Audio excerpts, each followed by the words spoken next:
sharing. Durian ASEAN.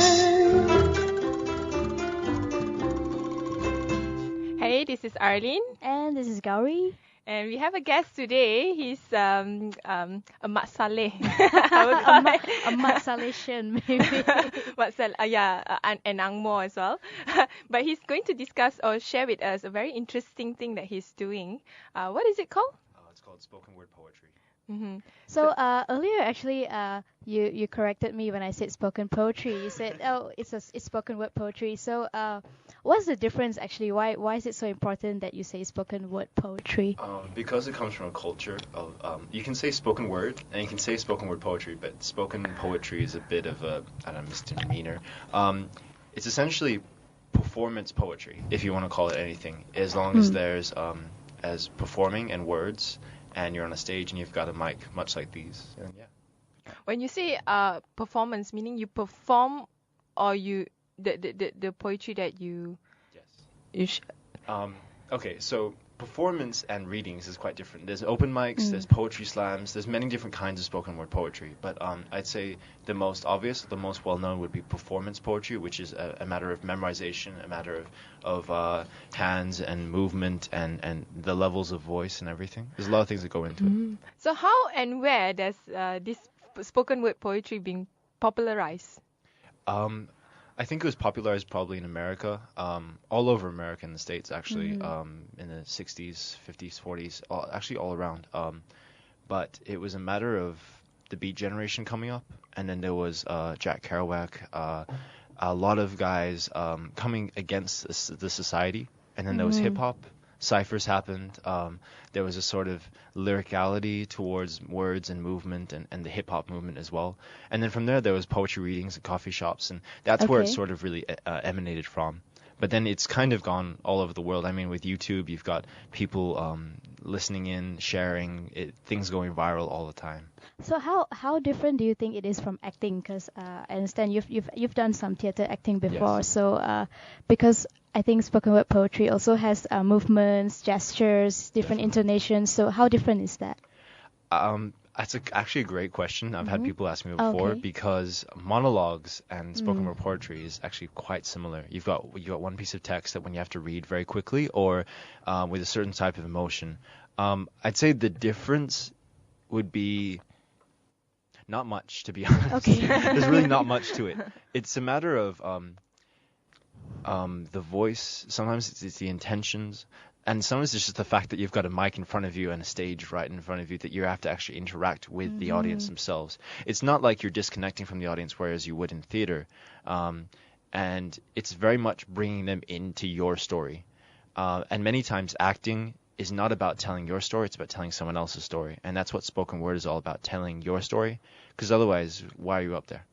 Okay. So what is your story? I mean, How did you? how did you started this, and what usually you would express in your spoken word poetry? Okay, I started, I'd say about last year, but I've been writing ever since I was young. I started with music, lyrics, writing for musicals actually for a while, and then I kind of eventually went into poetry. And from there, I found about there was Def Jam poetry, there was Rudy Francisco. There's a lot of really famous poets coming out on YouTube. So it kind of got my interest. And then from there, I realized there's actually a scene in Malaysia with Elaine Foster's, like the big hub, but she runs a lot of events along with Sheena Bahardin. A lot of great KL poetry events going on in Malaysia. But apart from that, I kind of just found out about it myself. I started writing.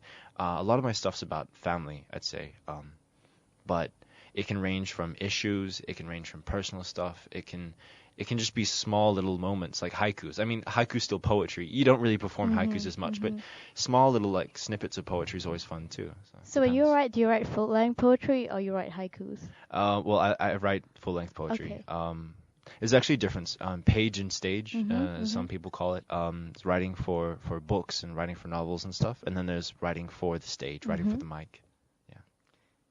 So I mean, what usually? I mean, okay, actually, can you share with us your favorite spoken word poetry? Right now. I mean, the example of your, An example. Yeah, an example. A small one or a small one? Okay, a small. We'll have the big one okay. later. I'll actually read one to you that is, if it's okay. I've actually been published by this Asian Center of, it's an anthology of Malaysian English poetry. So it'll be coming out from Singapore in about a month or two, I think. But that's recently come out with a lot of great Malaysian poets in that. And this one is, if I can just get it. This one is called If Books Were People. That is a very good topic.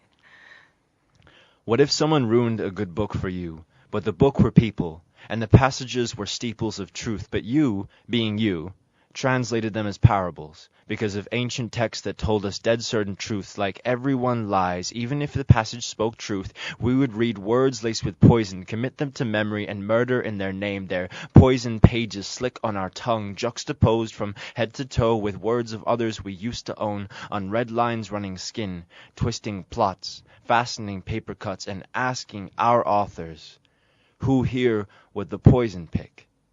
Who then would the quill blame? Yeah. Let's Lovely. give a little clap. Lovely. So this is actually being published, you said. Yes, in Partridge, Singapore. A lot of other great Malaysian poets are being published in it too. So it's a great way of people getting recognition for their work as well. Yeah. So let's talk more about KL. How big is the performance poetry scene? To be honest, it's still quite small in a way that it still feels like a family sometimes. Okay. So it's a good size to have. But I mean, it is growing daily, monthly, by the hour maybe. But it's really run by a lot of people who have just put a lot of dedication and work into it. And I don't run events, but within KL, you've got people like Elaine Foster, Sheena Bahardin, Melizarani Selva Kamuar, Jamal Razlan, Ilya Samanto. They all run their own sort of different events, or maybe they even do their workshops. I actually ran a workshop with Lip Movement Poetry, Jamal Razlan and Melizarani a few months ago, actually. And it was just about bringing out bedroom closet writers into the open and sort of giving them a mic and a stage and a voice, which was really fun because you've got so much good talent in KL, but they're not sort of coming out of their shells yet. So it's really a matter of getting that to happen. And you've also got poetry slams happening all the time. Every few months, at least once, there'll be a poetry slam happening in Kakaseni Free Space. You can actually go online and check out Poetry Cafe KL. They post up all kinds of events. Yeah. Poetry Cafe KL, is it like a place or is it a website? Or it's not specifically a place, but it's actually sort of like an online platform for people to post up about the poetry happenings. Yeah. So when people show up, right? When you guys meet up, so do you just perform poetry, or are there other activities that are happening? Well, okay, for example, Sheena Bahardin runs Numinous in Merdekaria, but it's everywhere also. It's in different places. So she'll invite a whole range of spoken word poets, a bunch of musicians, maybe a beatboxer, maybe a hip hop artist, a whole conglomerate of artists, which is really fun because you've got a big wide range of stuff. And sometimes, to be honest, once you've heard about 10 poets in a row, your brain kind of just goes numb. And it's kind of like, oh, okay, that's a lot of words. That's a lot of words. Let's So yeah. listen to music. I'll talk about politics. Exactly. So I mean, you need to have those breaks. So you'll have intermissions with music and with beatboxing and stuff like that. So it's cool. It's about bringing scenes together rather than bringing them apart. We even had Raising the Bar a while ago with Poetry Cafe KL. So it was poets versus hip hop artists. So who won? The stories about that. Yeah, everyone won. The audience was the winner. So how long has this been going on? Actually, how long have you been in Malaysia? I've been here for about 3 or 4 years now. Oh, okay. It's been going on for about 6-7 years, maybe. I can't be sure. But actually, quite a while. It started with. Correct me if I'm wrong, other poets listening, but British Council was the one who really started. They published a book of local poets. They also held causeway exchanges with Singapore poetry slams, and to be honest, there's quite a bit of Singapore poetry slams coming up to KL also and performing. So that was really cool. So how do you come all the way from the US, is it? To Malaysia? Actually, Melbourne. Oh yeah, I'm from Australia. yeah. Okay. I was. You don't have the accent. No, I don't. Confession. I lived in Singapore for about 5 years. Lived in China for about 3 years. Moved around a lot. Eventually came here. Yeah, that's about it. Eventually came here, and you work as a Eventually. copywriter as your day job. Yes. In Creative Juice Seal. Creative Juice Seal. We're an advertising agency that works with Nando's. If you've ever seen the Nando's ads, then you know our they work. are very creative Yeah, and funny. something like that. Thanks. Yeah. I see. So I mean, in terms of your personal life, how do you link a creative word poetry to your personal life? I think it's very easy. I think most people do it as well. And spoken word poetry is all about a medium for you to have to speak up about anything. I mean, I've written stuff about my mother or my grandfather or people that I hold very dear to me that influences me a lot in the way that I live. And it's very easy to write about those people because, you've obviously got a lot to say. One great poet once told me in a workshop that if I'll try not to swear, but I'm just gonna swear once. Write what you give a shit about. That's basically what it is. Write what you're passionate about. So I think that's very cool too. So do you think that this spoken word poetry can be performed anywhere, anytime, or is there a particular scene that it's no, it can be performed anywhere, anytime. I mean, Kakaseni has really helped spoken word poetry as well. They've given them platforms at Festival Belia, places like that. But you don't need a platform really to speak up about a particular issue. I mean, you've got poetry bombing, which happens all around U.S. as well as anywhere really, where poetry bombing is essentially bombing a place with poetry. Oh. So like just throwing out pages of poetry from the top of buildings or whatever it may be, putting it as in literally throw out like pages from a book. Yeah, literally. Oh, or okay. it can be this one artist went into old clothing shops and actually sewed in pieces of poetry into the insides of clothes. So when they bought the pieces of clothing, these people actually found pieces of poetry. So it's putting poetry into places where you wouldn't really suspect it would be. So poetry bombing happens. Spoken word poetry is restricted to stages and poetry slams, but it can happen anywhere. Yeah. Can you bomb it in our office? In our studio here? I'll come back next week. We'll make it happen. Yeah, that sounds good. So what are the age group of the people who are in the circle? It's quite a few young people, but that doesn't restrict anyone. I mean, you've got the great, I mean, the people who run events, they've been in the sort of scene for a very long time, and they've been writing books. Sheena Bahardin has this great book of poetry, and then you've got other poets who've been published who have recording albums of spoken word poetry, and they've been around for quite a while. So the age group really differs in terms. But a lot of the times it's about people who will speak up about things. So I guess I noticed that just now when you started reading, you kind of assumed a different persona for a bit. So maybe you can tell us a little about that, like what kind of qualities maybe or characteristics that you need to pay attention to when you're performing. Right. So with any performance, having a theater background helps, to be honest, because it lets you assume that sort of mindset where you've got you kind of just ground your feet. You've got your hands moving in times with your words. If it helps, if it doesn't help, then you don't have to. There's really no laws to performing, but it's really about expressing and getting into that moment. So I used to I coach and teach poetry sometimes, and so what I tell my kids is get into that moment where you felt that emotion when you were writing the piece, rather than where you are right now. So as soon as you walk onto stage and you're on the mic, you're back into the place where you felt like you were writing it. That's important. But everything else is just a matter of, like for instance, you've got Rudy Francisco, and he's got all kinds of intonations when he speaks and performs. And some people follow that. Some people choose deliberately not to follow that. So it's a matter of style. In the Malaysian scene, do they do it in the Malay language or definitely. other languages? Definitely. You've got all kinds of languages. Festival Belia, which I don't know if you guys went, but they had actually the one organized by the government? Yes. Oh, yeah. They had a BM poetry slam, which was very cool. And to be honest, I can't speak BM, Oh, but it was but it was very cool to sort of see their They're translations from my girlfriend and like other people. Oh, okay. Yeah. It was their emotions. It's not particularly exactly like a slam poetry sort of style, but it's not unlike it at the same time. So it's very similar, but also very dissimilar. Do you think that this may be a little off track, but I think generally most Malaysians have a reputation for not liking reading At you all. know.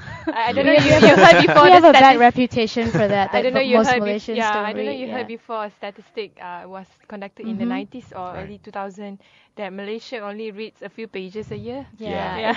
it's that. So do you think that this could be a way to get people into reading, or does it work the other way around? What's your take on this? I think definitely, but nothing. I mean, no amount of videos and poetry slams and everything in the world will sort of excuse for not reading, because I mean, in order to get better, you have to read more. Obviously, YouTube video and YouTube in general has really helped poetry in a huge way, because it's allowed so many people to upload their stories And their that's how personal we got to poems. know you as well. Yeah, exactly. Thanks to you too. Yeah. Thank you. So yeah, I mean, there's so many ways that you can gain coverage and sort of gain a voice as well, which is cool. But in terms of reading, yeah, read, guys, please. That's a very good message. Yeah, it is a very good one. Yeah. So I guess when it comes to poetry, what is so special about poetry? Why don't you create like a paragraph or Yeah, an like some essay? people always Yeah. relate poetry to like the elitists, like Right. only really Yeah. smart people Right. can appreciate it. Actually, talking Yeah. about that, I've got these kind of tropes of poetry, Okay. which I don't know if you guys want to hear it. So the idea is that like elitist poetry is sort of that beat generation. So you've got the bongos, you've got the like snapping, you've got the caps, you've got the cool cigarettes and all that stuff, which is a terrible trope to have. So of course bongos, I've never seen bongos in any poetry slam ever. It's a completely beat generation thing. It doesn't happen anymore. Love poems is number 2, and I mean, obviously everyone had that teenager love poem moment, and it still happens. I mean, people always write love poems, but I mean, it doesn't always happen that way. You've got issue-based poems now. You've got poems based on family, based on and all kinds of things. So love poems are kind of a bygone era. But at the same time, you've got great love poems out there too from some really great artists. 20-minute readings. I mean, okay, so I mean, a lot of people like to go on and on and on about something, but in poetry slams, you've only got 3 minutes. 3 Okay. minutes, and then you're out. Yeah, that's it. You get deducted points. It's a terrible time, so you have to stick to 3 minutes for most poetry slams. The other thing is number 4. Everyone thinks it's pretentious and artsy, and you have to be of a certain level to do it. That's never the case. Anyone can speak into a mic and sort of assume their message and their story. 5 is that you should always make people cry. No. Okay. Poetry can be very happy. We had this. I performed at Urbanscapes last year, and we had this really great poet called Ether. And he had this really inspiring message about what it was like in the past and now what the world has become, and how we have to assume certain morals and certain things that we should stick to in terms of ethics. 6 is everything goes viral with poetry. No. From first-hand experience, no. 7, poetry is old and boring and pretty much exactly like Shakespeare. No. I mean, if you've ever seen a poetry slam, you'll know that if you've ever seen the documentary Louder Than a Bomb specifically, if you guys want to go back and check that out, that is a great example of American poetry slams at its finest, and that is not old, boring, or full of Shakespeare. So number 8 would be snapping, and snapping is a very pretentious thing. Actually, what snapping is all about is when you feel connected to a phrase. So it's Gowri here is saying something, and she's in front of a mic, and then me and Arlene snap.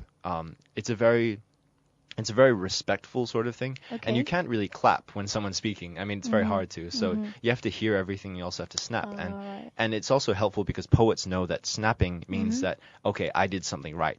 That was a line that I want to keep in there for future revision. So it actually helps a lot as well. Number 9 is you got to write all about your feelings and all the feels, especially like getting friend zoned and terrible messages like that. No, you don't have to. It can be lighthearted. It can be happy. It can be just about great, funny things. And number 10 is I could never write like that, which is what my kids always say. And no one should ever think that, because it's really not that hard. If you watch a lot of things, if you kind of immerse yourself in the culture, and then just give yourself a pen and paper, it's really that easy. So when I was a bit curious, when you perform this poetry, do you perform modern poetry, your own poetry, or do people even perform like Keats and stuff? Right. Yes, sometimes. Oh, okay. For instance, you can cover other poets, but you have to give obvious recognition to them. Okay. So I've seen poets in open mics covering and performing other people's poetry, which is great because maybe they don't have something for that night, or maybe they perform so much that people already heard their stuff, or whatever it may be. So personally, I perform my own stuff. I don't like covering.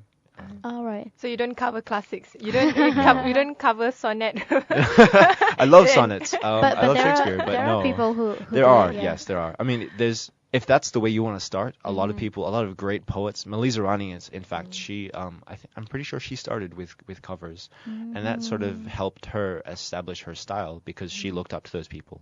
So that helped. Actually, we looked her up as well. She came up quite a bit, so Yes. maybe we'll try to get her You should. in for an interview as She's well. a great friend. I'll pull her into this. Oh, yeah. okay, Oh, that's okay, great. that'll be awesome. So I know you're a little embarrassed about this, but I have to mention it. You're also a CLEO Bachelor, and I think you're our first so far. Oh, cool. I'm in honored. the studio. Thank you. Yeah. How was it being a CLEO Bachelor? It was well, I didn't win, but it was very fun. A lot of great people. Did you perform your No. spoken word poetry? No, I couldn't. They didn't have time. But they had was it Ultimate? Yeah, I think they had a few hip hop artists, a few DJs perform. Razlan, he's a great musician, and Kale, a bunch of other people. So there was a bunch of guys who got to do their stuff or got to show off their stuff. I was in that video, which was done by my friend Sume actually. We did this video of what was that? It was some very funny, like very pop mainstream song, and then we had to do a music video for that. So. But you did do study sessions though. Yes, that I did. one. I did do study So sessions. what's the story behind that one? I think the story is pretty obvious. Okay. It's about my girlfriend. Oh, you wrote it yourself? Yeah. Oh, okay. Yeah, no, I'm not exactly very proud of it because Right. I had very little time to write it. I wrote it How in long? like Like a day, right? like yeah. I wrote actually it- asked you what's the story because I thought it was written by someone else. So I Oh. wanted to know like how inspired that person or what. I didn't know you wrote it yourself. Yeah, I wrote them Okay. myself. Okay. I don't cover poems. Okay. So yeah, I wrote that myself. It was I wrote it in the span of like a day or two. Not extremely proud of it. I have other poems which I perform on a regular basis. Yeah. Talking about that, do you have a fan base? Like people following you? A groupie. A groupie? I don't know. I don't pay attention to those things honestly. But I do invite people to add me on Facebook. Okay. I don't have a fan page because I don't. I mean I'm not a published poet yet. Okay. I'm still waiting for it to come out. Once the book is out, then I'll push the book and you guys can buy it and stuff as well. Yeah, of course. Just tell us how to but- get it. Will do. But for now, no. But everyone can invite me on Facebook. It's facebook.com/willthebeale. So you can Okay. find me on there. But yeah, otherwise it's... So how can they listen to your YouTube videos? What they should I can type? find youtube.com/also willthebeale. WILLTHEBEALE. Beale. And you can find some of my stuff on there. I have a few online poetry slam submissions on there they can check out. Yeah. So that's all for today. Yeah, we're at the end of our segment. That was a great. great chat. A Thank great, you. great discussion. Yeah, we will end with a song by your favorite band, Fora Eminent.